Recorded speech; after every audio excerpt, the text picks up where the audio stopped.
there's only one award show for gamers, G-Phoria, where wondrous celebs, heavenly bands, and gaming's biggest awards come together in a paradise for players. Check out this year's nominees in The Road to G-Phoria.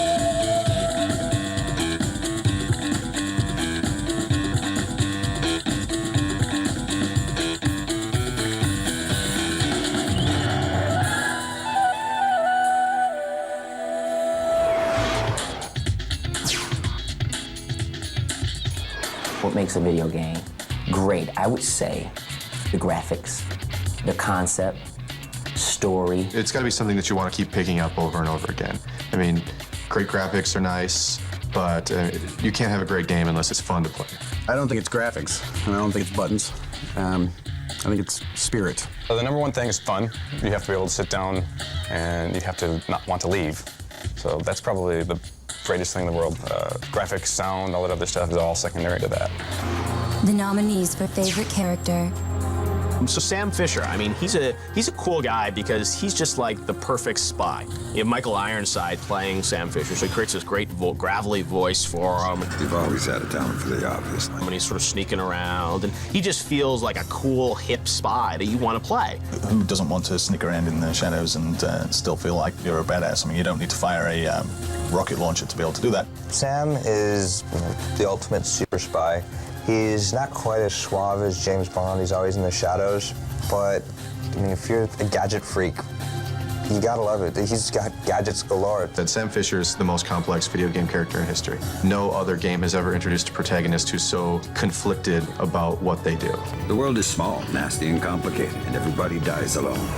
The return of Ryu in Ninja Gaiden was a exciting moment for a lot of us gamers, I think. Getting to see him in all of his next generation glory. That's what you want a ninja to be like. You want him to be that awesome. You want him to have moves like that. You want him to, jump around, jump on walls, slicing and dicing people left and right, and that's what makes a cool character. And this guy is badass. He is a ninja with a repertoire of moves that's never been seen before in the video game world. I mean, he can do it all. He's fast, he's agile, he's limber, he's obviously ruthless. He doesn't have a lot to say, just likes to cut things up. HK-47 is one of the greatest robots in game history. He is essentially a butler of death. I mean, he hates humans, and he just wants to kill everybody. But he does it in such an endearing and charming way that you can't help but love the little guy. The way he will faithfully and loyally ask you if he should kill the person you're talking to in the middle of, buying supplies is awesome. I will once again endeavor to eliminate any meatbag opposition you may have. This is not how a droid is supposed to act. A droid with a secret is not supposed to exist. A droid who sasses you back. This goes against all robot logic. No, he's certainly not subservient, and he's not even respectful. He's out there, and he knows he's superior, and he doesn't mind telling every meatbag on the planet. Of his meatbag's meatbag, a meatbag will surely pay. Did I say that out loud? Joe is just the everyman. Joe is that teenager that we all were growing up that wanted to be a superhero, and he gets the chance. He does all of the things that you imagine these, movie superheroes, comic book superheroes to do, and he does them with such style to make you feel like you're a total badass. Yeah, how many of us haven't watched a movie when we were little kids and wished we were that guy in the movie? And how many of us didn't run around the house wearing a cape at some point during our childhood? And he's living the dream. What can you say about a guy that screams henshin and go-go baby? Henshin and go-go baby! It's just a weird, cool, freaky character. Anyone could dream up some, another spy, another guy with, a 5 o'clock shadow, or, spiky haircut that's in a game. But to create a character like Beautiful Joe, that takes creativity. You want some? The character of you in Tony Hawk's Underground is compelling, kind of at the risk of sounding obvious, because it's you. You're not projecting your own attitudes onto some sort of superhuman character anywhere or in some exotic place. It's literally just a guy off the street, just like any one of us. That is cool. More than any other game, probably, you are the main character. You are the player. And so as long as you think you're interesting, it should be interesting in the game. So I was a skateboarder when I was a kid, and now you can snap a picture of yourself and sync yourself into the game. And it's more immersive, you think a little bit more about taking that one extra, kick flip or, one less rotation. me because, you know, you're in the game now, so, you know, it's more personalized. It's very cool. So, of course, I'm the coolest character in the world. Oh, I mean, you scream, you roll around, you cuss, and you suck. Die, mother.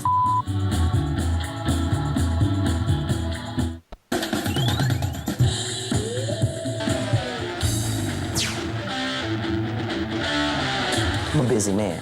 I only have 10, 15 minutes to whoop your ass, and that's it. Like, now what, boy? Huh? Huh? Yeah, what? Huh? Huh? Huh? Yeah, boy, yeah, you go. Oh. I'm killing you, Joe. Oh, I mean, you scream, you roll around, you cuss. Die, mother. And you suck. It's probably bleep, bleep, bleep, bleep, bleep. What else do you need to say to a big evil alien that's trying to kill you? Just mother. Hey, ugly mother. You suck. Sorry. She just talking trash on me? The nominees for Best Multiplayer Game. Crimson Skies was probably my favorite multiplayer game of last year. Being able to go on to Xbox Live and have a dogfight with complete strangers and shoot them out of the sky was just perfect. There's tight little caverns. You can do all those stunts with turning the plane sideways and getting into little crevices and canyons and stuff. And knowing that there's a live person on your tail, worse than that, talking smack over the headset, it was absolutely the coolest thing that I did on Xbox Live all year was Crimson Skies. SOCOM 2 is a great, military simulation. It's a small group of fellas, maybe you and just a few other guys, and you're going out and you have a specific job to do. And the voice communicator really enables you to coordinate your actions and get in there. That's a kill. One of the great things about playing this game multiplayer online is that you do have a voice capability and you are able to communicate with your comrades in your squad. And it's got a few more different ways to take people out, but that's really what it's all about. Yeah, Rainbow Six 3 on Xbox is quite an incredible online experience. You jump into a game and all of a sudden you hear the voices coming through, and it's really allowed a much more coordinated multiplayer experience. It's all about having up to 80 of your friends on one team, 8 on the other going in. You're all talking to each other. The game is, you can die in one shot, and so you have to use teamwork. The Pandora Tomorrow brought an entirely new way of doing multiplayer online. It's something that I think we're going to see a lot of games try to emulate in the next couple of years. The multiplayer aspect of that is probably one of the most revolutionary multiplayer modes ever. Playing on the two different sides is a completely different experience. Unreal Tournament 2004 is, to my mind, the best multiplayer game probably ever. Hearing the voiceovers headshot and killing spree, it's enormously satisfying. It's just one of the best multiplayer games just because it just brings back Unreal Tournament to what it originally was, just this fun game where you can just frag the hell out of all your friends. I've broken 3 mice playing this damn game already. Okay, I love it.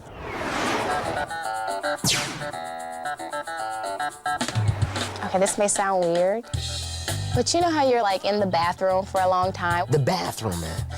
The bathroom, you got more privacy. I spend a lot of time on the toilet. In fact, I've developed hemorrhoids from it. But I mean, the hemorrhoids would come a little easier if I knew I could play some video games while on the toilet. When you're meeting the young ladies, I like to keep occupied. In church, if you're waiting to go get communion or have a confessional, it might be fun and inappropriate at the same time to be playing and yelling mother.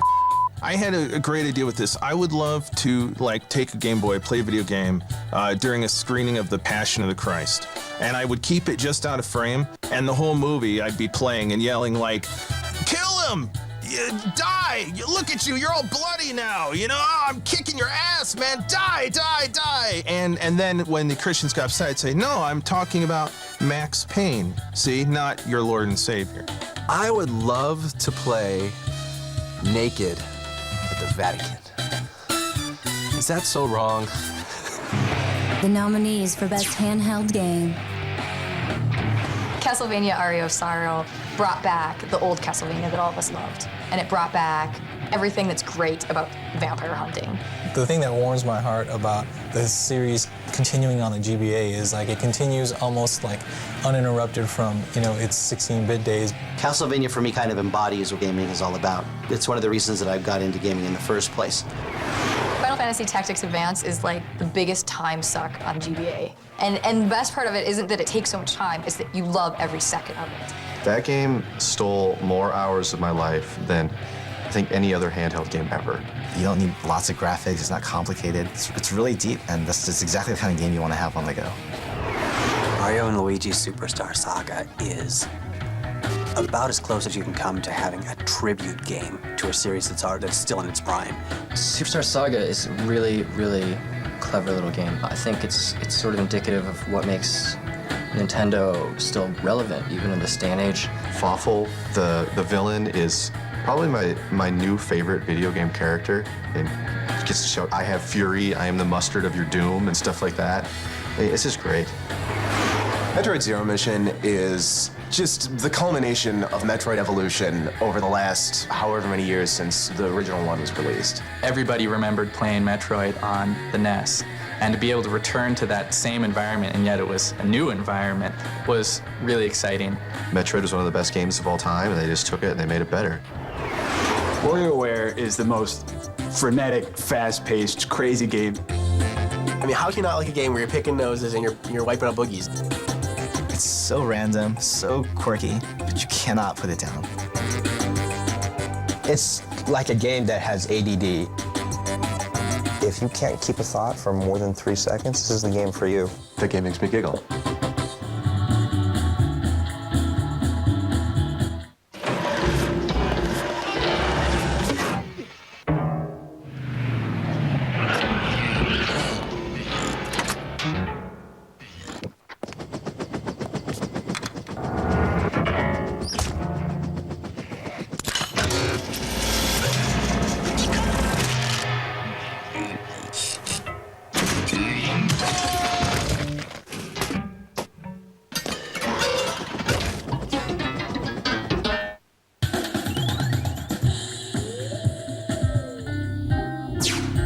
Pac-Man's pretty hot.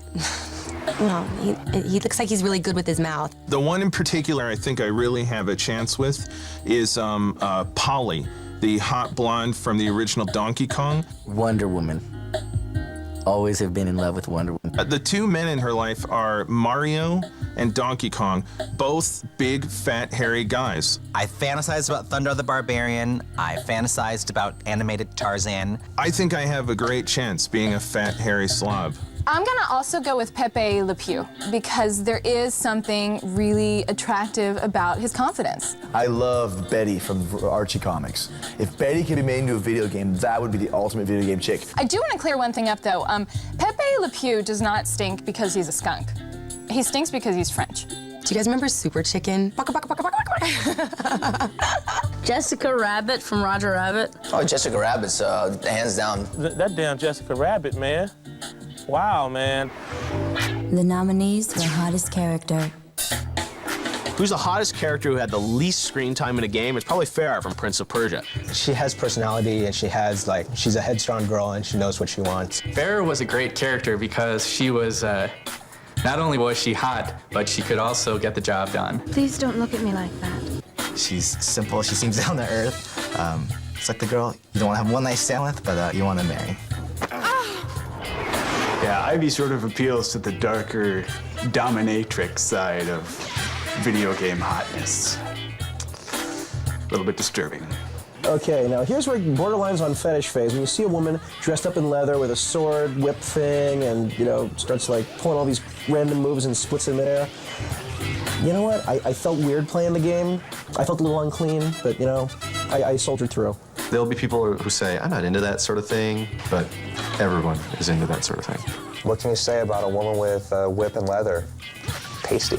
Are you satisfied now? Stacy Keebler, she's got legs and she knows how to use them. Basically, that's her. She's quite a looker, and she definitely ranks up there as one of the hottest females in video games. She's sexy because she's gorgeous. She's tall, she's pretty, she's got a great figure, and a great smile. 3 words, bra and panties match. That's really all you need to say. The minute that I found out there was a bra and panty match, I just had to go out and buy the game because, her bra and panty had to come off. Very nice girl. Hot. Nice girl. Riku, she's spunky and she kicks ass. She's, maybe I'm a sucker for those little blonde dread things she has going on. Works for me. I think this is going to be an answer you hear a lot for some of these characters, but there's something that's hot about girls who look great and could completely kick your ass. Rika, she's amazing. She's bubbly and cute, and she's not gratuitously sexy. She's girl next door sexy. She's sort of a modern girl in a Final Fantasy setting, and by that I mean she's headstrong, she's confident, she's sassy, and you know, it doesn't hurt that she looks pretty good in a bikini.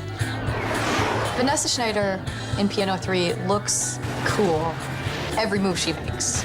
You know, she does cartwheels across hallways while she's shooting enemies down the way. She looks very stylish and very slick. The Vanessa model is so graceful and so beautiful, and she dances her moves. She shoots from her hands, and she does like a beautiful, almost poetic dance to her shooting. It's just too beautiful for words. She, perhaps the sexiest video game character that's been made, and that comes down to just not just the design of the character, but the way it was animated. I mean, femininity was just on the screen. She's so hot, though. My God, I think I like video game characters a little too much. If I could meet Lara Croft, the first thing I would say to her is, girl, those ain't real.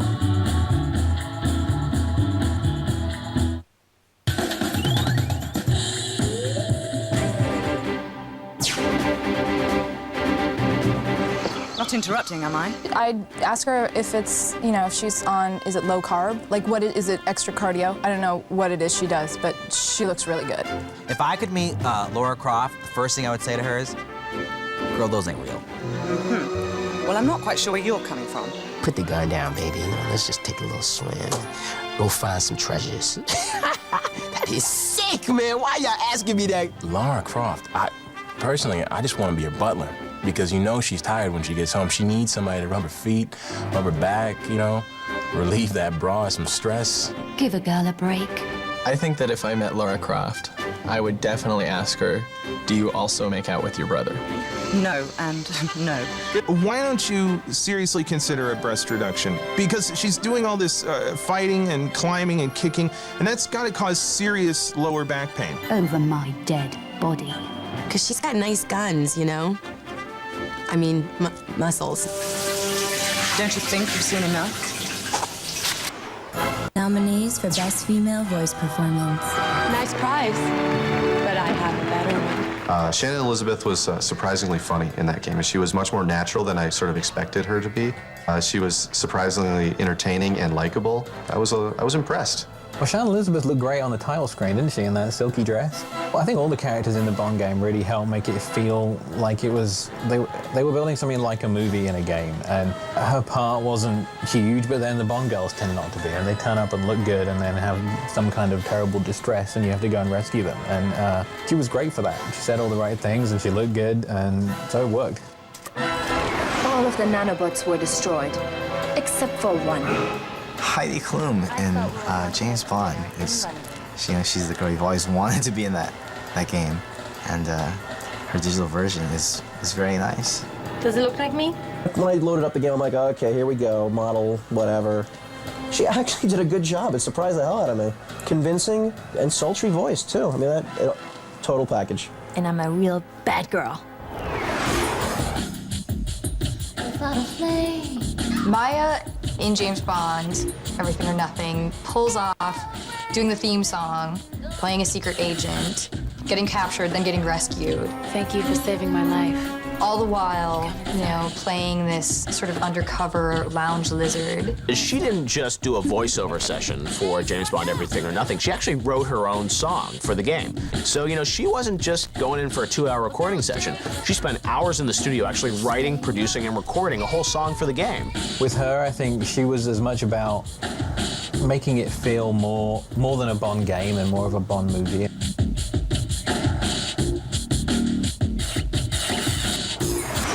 You are bad news. Michelle Rodriguez, she really gets games. I mean, she understands what people expect out of a game, and she definitely throws herself into the characters. In the movie, she's pretty much typecast as, you know, this tough, you know, gritty girl. She really pulled off well the attitude, the look, everything, and just hearing her voice, it kind of completed that character and, you know, who that person is.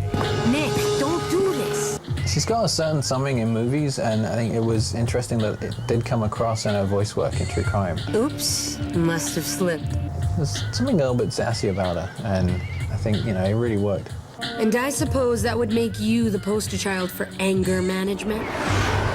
Okay, I'll give him the details. The cool thing about Jada Pinkett Smith in Enter the Matrix is you really felt like you were part of the Matrix universe when you listened to her. I was saving this for a special occasion. Jada Pinkett Smith did a great job of expanding the character and giving a lot of life to that character so that when you went back to the movies, you got to see that character in a whole new light. She's hardcore and she's hard-edged and she's smart and she's fast. And she's also needy enough that she needs other people to help her out emotionally. For her to go through what she went through, to make it as good as she did, which in the end was fantastic, I thought was pretty amazing. If we fail, Neo fails. And that cannot happen. The road to G-Phoria continues. Here's what to expect from Volume 3. It's up to you to decide who wins. Go to G4TechTV.com/G-Phoria and vote on your favorite games now.